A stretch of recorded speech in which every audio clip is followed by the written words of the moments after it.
estaremos juntos novamente na aula de hoje para darmos continuidade ao módulo de hematologia, tendo como abordagem os estados de hipercoagulabilidade ou também conhecidos como trombofilias. Do ponto de vista epidemiológico e clínico, as trombofilias, ou os eventos trombóticos, digamos assim, eles são mais comuns a partir da quarta ou quinta década de vida do indivíduo. Normalmente, antes disso, não é um evento comum. Conforme a gente consegue enxergar aqui neste gráfico, né, nesse trabalho aqui produzido nessa revista aqui no Hematology. E quando nós temos algum tipo de evento trombótico em pacientes jovens, né, abaixo de 40 anos, ou uma situação de eventos trombóticos recorrentes, independentemente da idade do paciente, uma das coisas a ser pensada é que esse paciente tenha uma situação chamada de estado de hipercoagulabilidade. E esse estado de hipercoagulabilidade nós podemos chamar de trombofilia. Nós poderíamos então definir a trombofilia como um estado de hipercoagulabilidade de um indivíduo, proporcionando uma maior probabilidade de ocorrer eventos trombóticos, seja de forma precoce ou de forma recorrente. A trombose, de forma geral, é um fenômeno que envolve mais do que a própria coagulação sanguínea excessiva, pois também envolve inflamação vascular. A clássica tríade que caracteriza o estado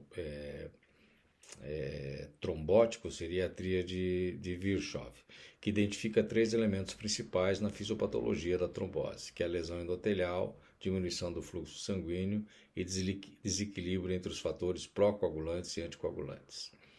As células endoteliais normalmente podem ser ativadas ou lesadas por diversos estímulos, incluindo o traumatismo mecânico, endotoxinas, citocinas, proteases, mediadores inflamatórios, deposição de imunocomplexos, radicais do oxigênio e hipóxia. E cada um desses estímulos acaba afetando ou interferindo em múltiplos aspectos da função celular endotelial. E, por fim, muda o estado naturalmente antitrombótico da célula para um estado pró-trombótico. Então, é um evento orquestrado nesse sentido, né? O endotélio vascular, por sua vez, junto à parede vascular, consegue perceber e responder às diferentes forças mecânicas atuantes na circulação. Então, muitas vezes a força de cisalhamento causada pelo atrito produzido pelo fluxo sanguíneo parece ser também particularmente um importante elemento na modulação das funções endoteliais. Nas áreas também de fluxo linear, o sangue acaba movimentando-se seguindo alguns padrões, né, laminares, por isso a gente chama de fluxo laminar, de modo pulsátil e irregular. E esse fluxo laminar estável aparentemente promove um fenótipo endotelial antitrombótico. Mas nas áreas de fluxo interrompido, como nível de bifurcações, de estenoses vasculares, o endotélio pode ficar exposto a essas alterações significativas dos gradientes de cisalhamento, enquanto as células podem ser ativadas, tornando-se pró-trombóticas. Se nós olharmos então sobre o prisma das possibilidades e causas das doenças trombóticas ou das trombofilias, nós poderíamos dividir em dois grandes grupos de causas denominados um grupo de fatores intrínsecos, ou seja, são fatores que o paciente traz com ele, é um fator de risco genético, e o que nós chamamos de fatores de riscos extrínsecos, que são fatores de exposição que levam ao risco aumentado para desenvolvimento de um evento trombótico qualquer. E a junção desses dois elementos é que acabam proporcionando o maior risco de trombose ou de evento trombótico nesses pacientes. Então, por exemplo, nos fatores intrínsecos, nós poderíamos pensar na deficiência de proteína C, de proteína S, no fator 5 resistente à proteína C ativada, na deficiência de antitrombina, né? Na mutação do gene da protrombina ou outras características genéticas importantes. Já os fatores intrínsecos, né, estão associados à idade, à história de trombose familiar de trombose, alguns tipos de cirurgias de grande porte, ortopédicas, cirurgia plástica, abdominoplastia, por exemplo, tratamento hormonal, aqui entram os contraceptivos hormonais orais, né? As síndromes de anticorpo antifosfolipídico que a gente comentou lá nas alterações do TP e do TTP, lembra? Nas síndromes mieloproliferativas, por exemplo, no trauma, enfim. Aqui seriam não herdados, não hereditários esses fatores, mas sim de exposição em determinadas situações.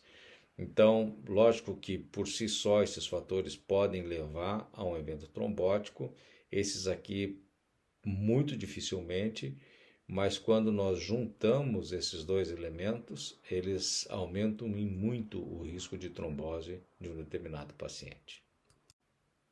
Nós temos aqui um quadro, então, que traz as principais alterações hereditárias, por exemplo, né, a gente já comentou, as adquiridas, que também a gente já comentou, e aquelas raras ou ainda poucos estabelecidas que podem provocar um evento trombótico importante.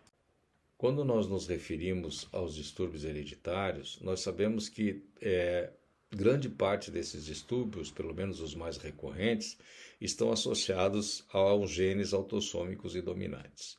E essas alterações gênicas ou desses genes podem provocar duas situações que levam ao estado de hipercoagulabilidade. O mais comum é uma diminuição dos inibidores da coagulação, que nós chamamos de anticoagulantes naturais, proteína C, proteína S, antitrombina, mas também ele pode trazer o que nós chamamos de ganho de função.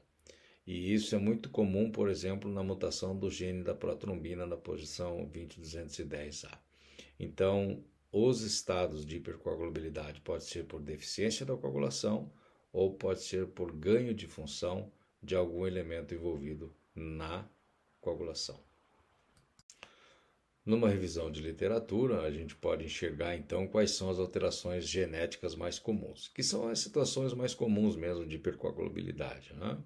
Então, fator 5 de Leiden ou fator 5 resistente à proteína C ativada, em torno de até 50% a 60% dos casos, anormalidades da fibrinólise, mutação do gene da protrombina na posição G20210A, deficiência de antitrombina, deficiência de proteína C, de proteína S e assim por diante. Então vejam que até a deficiência de proteína C é onde nós temos as maiores causas. Mas pode ser também associação entre essas causas. É muito comum nós termos, por exemplo, uma associação entre o fator 5 resistente à proteína C ativada e a mutação do gene da protrombina G20210A. Então, a associação acaba tendo de 30% a 60%, o fator 5 de Leiden de 20% a 50% e a mutação do gene da protrombina em torno de 5 a 15%. Então, aqui nós teríamos elencado os principais elementos envolvidos nos estados hereditários de hipercoagulabilidade.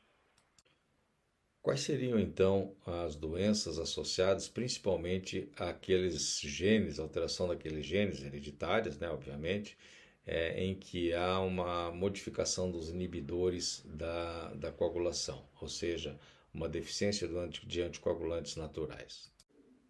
O primeiro a ser abordado aqui seria a deficiência de antitrombina. A deficiência de antitrombina, geralmente, ela acontece em heterozigose, porque em homozigose ela é incompatível com a vida. A antitrombina é um dos principais anticoagulantes que nós temos naturais, né?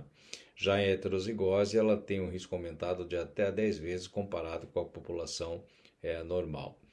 E geralmente, quando se tem deficiência de antitrombina, esse paciente em algum momento vai apresentar um evento trombótico ou alguns eventos trombóticos de repetição.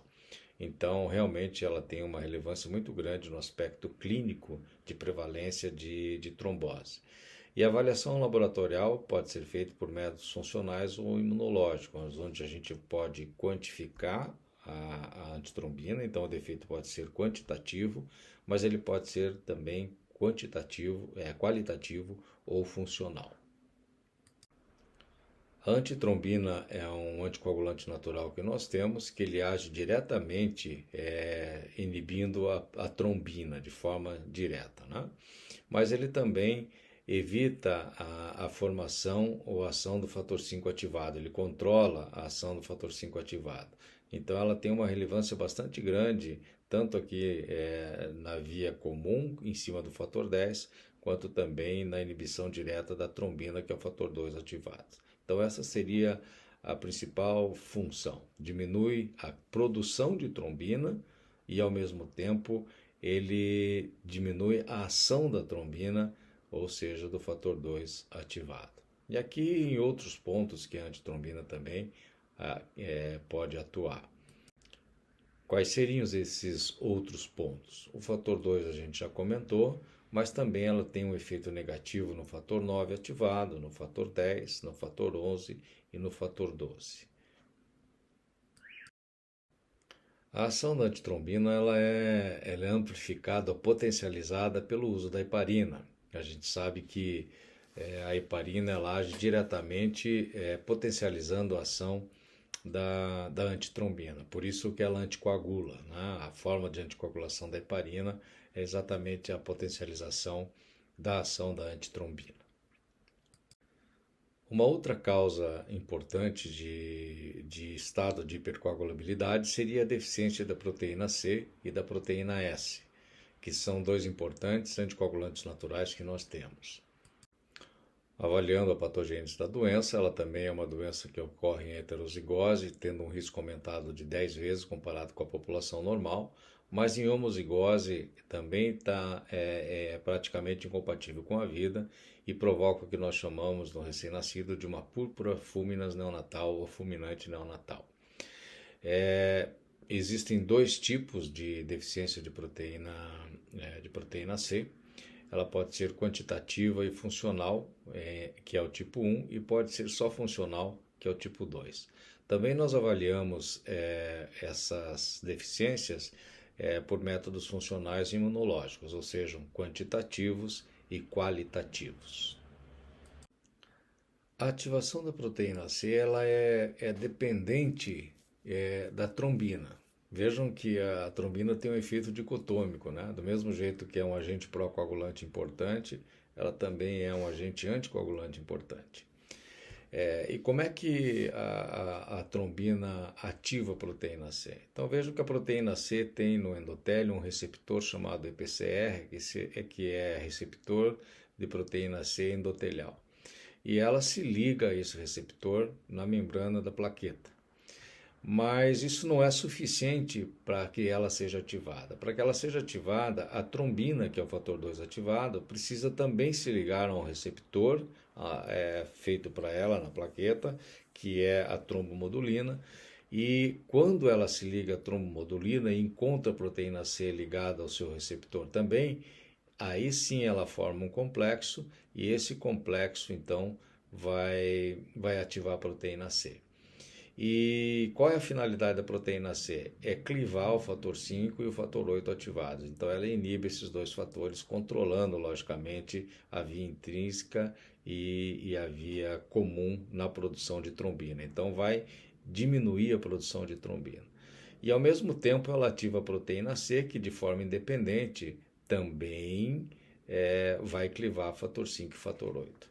Então vejam que a deficiência da proteína C faz com que haja um aumento da sobrevida do fator 5 e fator 8 ativados, fazendo com que esse paciente tenha um estado de hipercoagulabilidade. Aqui seria uma forma de a gente compreender um pouco a diferença da ação da trombina, né? Os receptores de ação da trombina, da trombomodulina que tem na célula endotelial, ele está geralmente posicionado dentro do vaso. E isso é que vai fazer com que haja ativação da proteína C, fazendo com que aqui não ocorra mais algum tipo de de agregação ou de coagulação, de formação de trombo. E essa deficiência aqui aumenta então o estado a situação de hipercoagulabilidade desses pacientes. Porém, a causa mais comum de trombofilia é o fator 5 resistente à proteína C ativada, que é o chamado também fator 5 de Leiden, e, consequentemente, é a causa mais comum ou mais prevalente. E o que vem a ser esse fator 5 de Leiden? Então vejam que é uma mutação de ponto na transição desse gene, onde há uma substituição de uma guanosina por uma adenosina ou por uma adenina, nessa posição aqui do gene, né? E essa mutação de ponto nesse códon acaba, logicamente, colocando uma glutamina no lugar de uma arginina na posição 506 da proteína, da cadeia proteica do fator 5. E é nessa posição 506 aqui, onde há a troca desse aminoácido, em que a proteína C ativada faz a clivagem do fator 5. Lembram que é uma das principais funções. Então ela não consegue clivar esse fator 5 de uma forma que ele seja inativado e, consequentemente, existe aqui ou produz um estado de hipercoagulabilidade. Em heterozigose tem um risco aumentado de 10 vezes, comparado com a população comum. Em homozigose, um risco de até 100 vezes maior de desenvolver um evento trombótico. A avaliação laboratorial aqui é por métodos moleculares, né? A gente quer ver, identificar se existe essa modificação gênica aqui produzida por essa mutação de ponto aqui nesse códon. A prevalência dessa doença é principalmente em caucasianos, em brancos, e de 20 a 30% dos pacientes com trombose precoce ou recorrente. O que eu quero colocar aqui? Será que valeria a pena a gente avaliar na população em geral essa alteração para ver se tem essa alteração? Não vale, né? Porque em 95 a 97% dos casos, 98%, nós não vamos encontrar.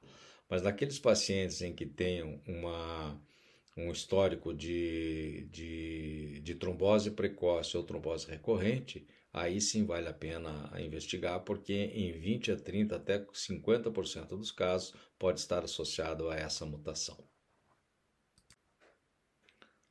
Aqui nós temos então uma ilustração que demonstra exatamente a diferença de ação quando há mutação do fator 5 ou a presença do fator 5 de Leiden.